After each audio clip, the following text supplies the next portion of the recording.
Okay, Selena, can you start by telling us what are some of the biggest misconceptions about the US-China AI race today?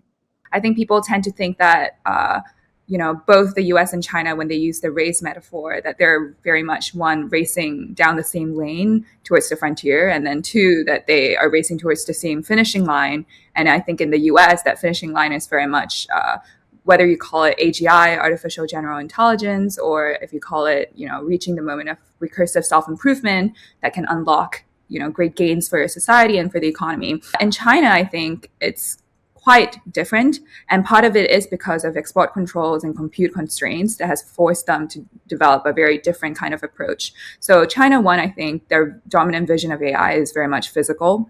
So they're very focused on integrating AI into hardware.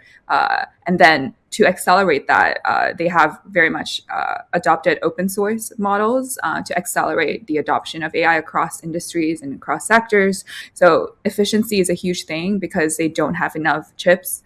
According to Stanford's 2026 AI Index report, the gap in performance between the US and China's large language models has essentially closed. Do you believe that China has truly caught up?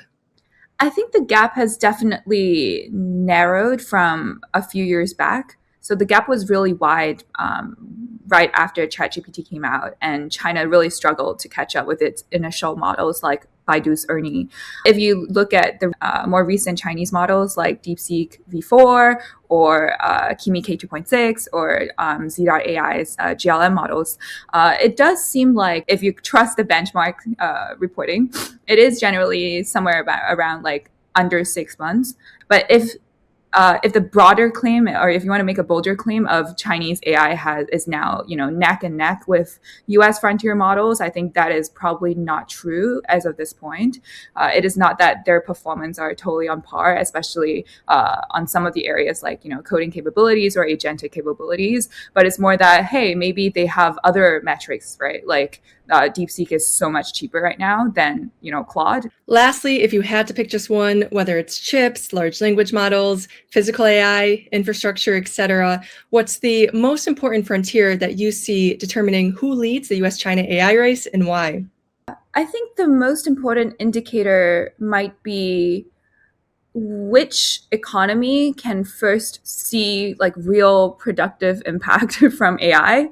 So the US, obviously, its economy is so deeply leveraged on AI right now. Whether you can see real returns on productivity without seeing very widespread, displacement of, for instance, jobs that would harm, people's ability to consume and buy AI services, right? So I think that is one thing to note in the US context. In the China context, it's very much more of the Chinese government now is so all in on AI because their old growth drivers like property and like infrastructure investment no longer work that well. And they want to pivot to these, what they call new quality production forces, which include AI, robotics, clean energy, batteries, and everything. In the US, there's so much anti-AI sentiment.